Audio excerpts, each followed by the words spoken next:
السلام علیکم دوستو، امید ہے آپ سب خیریت سے ہوں گے۔ اگر آپ نے ہمارے چینل کو سبسکرائب نہیں کیا تو سبسکرائب کر دیں تاکہ اسلامی کتابوں کی تمام ویڈیوز آپ تک پہنچتی رہیں۔ جیسا کہ آپ جانتے ہیں، ہم صحیح بخاری کی حدیث پڑھ رہے ہیں۔ سب سے پہلے ہم رمضان المبارک کے حوالے سے حدیث پڑھ رہے ہیں۔ آج ہم پڑھ رہے ہیں چیپٹر نمبر 64 اور حدیث نمبر 1987۔ باب روزے کے لیے کوئی دن مقرر کرنا۔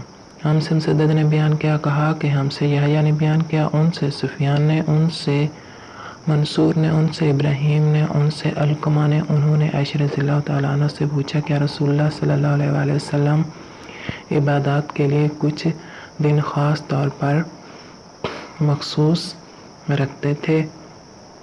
انہوں نے کہا کہ نہیں، بلکہ آپ کے ہر عمل میں ہمیشگی ہوتی تھی۔ اور دوسرا کون ہے جو رسول اللہ صلی اللہ علیہ وآلہ وسلم جتنی طاقت رکھتا ہو؟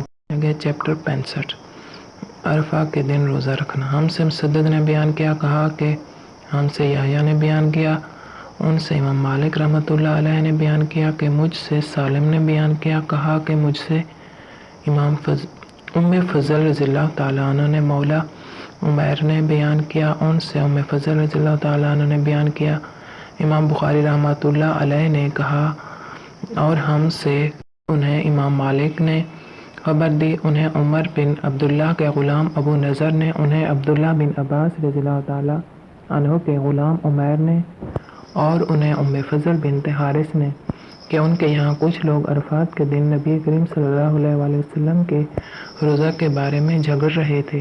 بعض نے کہا کہ آپ روزہ سے ہیں اور بعض نے کہا کہ روزہ سے نہیں ہیں۔ اس پر ام فضل رضی اللہ تعالیٰ عنہ نے دودھ کا پیالہ بھیجا، حقیقت ظاہر ہو جائے آپ اپنے اونٹ پر سوار تھے، آپ صلی اللہ علیہ وسلم نے دودھ پی لیا۔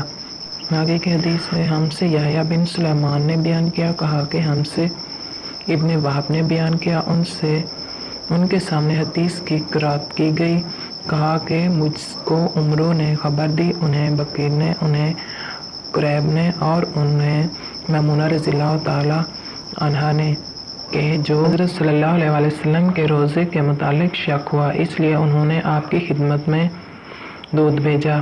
آپ اس وقت عرفات میں وقوف فرما تھے، آپ نے وہ دودھ پی لیا اور سب لوگ دیکھ رہے تھے۔